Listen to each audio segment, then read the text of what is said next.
God will be faithful. God will bless what you're doing if you're faithful to him. Finally,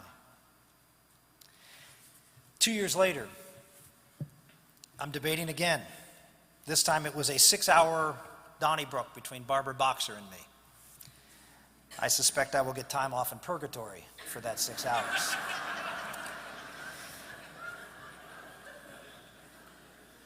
So I finished the 6 hours of debate with Barbara Boxer, and I felt this quiet, that I needed to do or say more.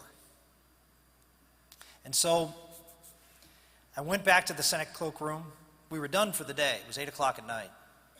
And I called my wife, Karen, and at the time, we had another little miracle after Gabriel's death. Within a year, we had another little girl, Sarah Maria. And she was crying, and it had been a long day. And I said, honey, I got to tell you, I just feel like I need to say more.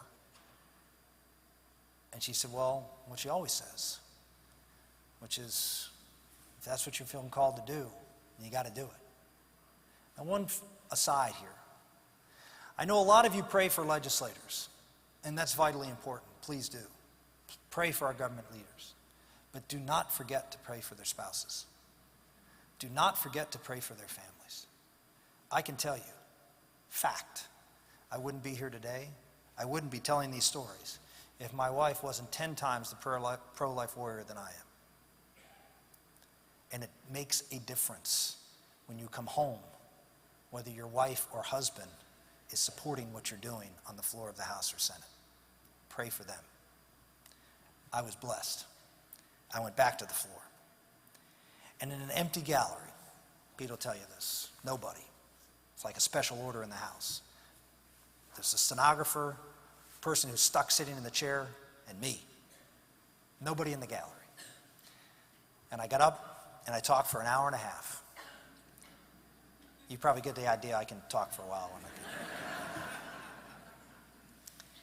And I showed pictures of all of these children whose mothers, in some cases, were encouraged to have an abortion, but they did not because their children were disabled. We were down by 3 votes, and I thought I could change those votes.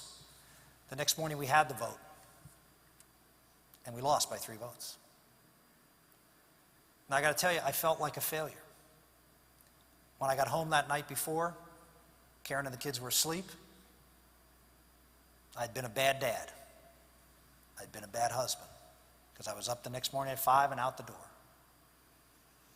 And I thought to myself, you know, Rick, this is just really about your own ego, wasn't it? This is pride. I'd succumbed to just thinking that I was somehow special. I just beat the daylights out of myself for days and days. What was I doing? What was I thinking? And 5 days later, I received an email. It was from a young man from Michigan State University. And it read as follows. Recently, my girlfriend and I were flipping through the channels and we came across C-SPAN. We were fortunate enough to hear your speech regarding the evils of partial birth abortion. We saw the picture of a little boy with headphones on who was lucky enough to have parents who loved him and brought him into this world instead of ending his life. Both of us were moved to tears by your speech. And my girlfriend confessed to me that she had scheduled an appointment for an abortion the following week. She never told me about her pregnancy because she knew that I would object to any decision to kill our child. But after watching your emotional speech, she looked at me as tears rolled down her cheeks and told me that she couldn't go through with it. We're not ready to be parents, but I am grateful that our child would live. It's a true tragedy that the partial birth abortion ban veto was not overridden. But please take some comfort in knowing that at least one life was saved because of your speech. You saved the life of our child.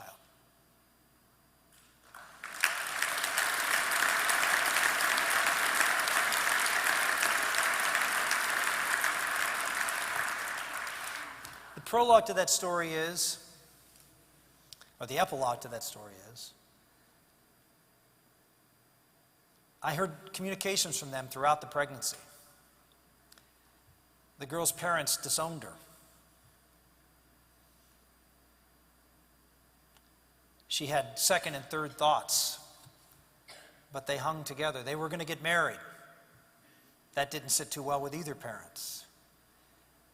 Her friends ostracized her at Michigan State. But in April of the following year of 1999, a little girl was born. And she was given up for adoption. Because there was an agency like the people in this room who were there for her and helped her.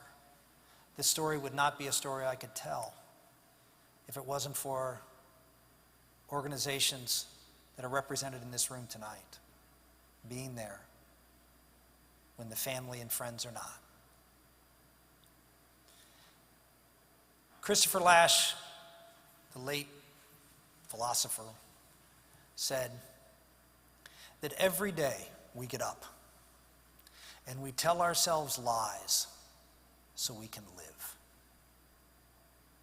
The lie most, if not all of us, tell ourselves every day, as 1.3 million children are murdered in this country, is that we can't do anything about it. Every day we get up and we live our lives as if there's nothing we can do, that we are powerless. And so we just lie to ourselves. Or that we can't succeed, so why try?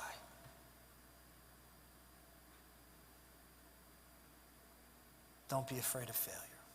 Fear not. Fear not. You're going to be asked to help this organization. I hope you do. And I hope you do more every day. Don't lie to yourself. Our country can no longer survive it anymore. The culture of death is coming, but for you. I have faith in you. God bless you.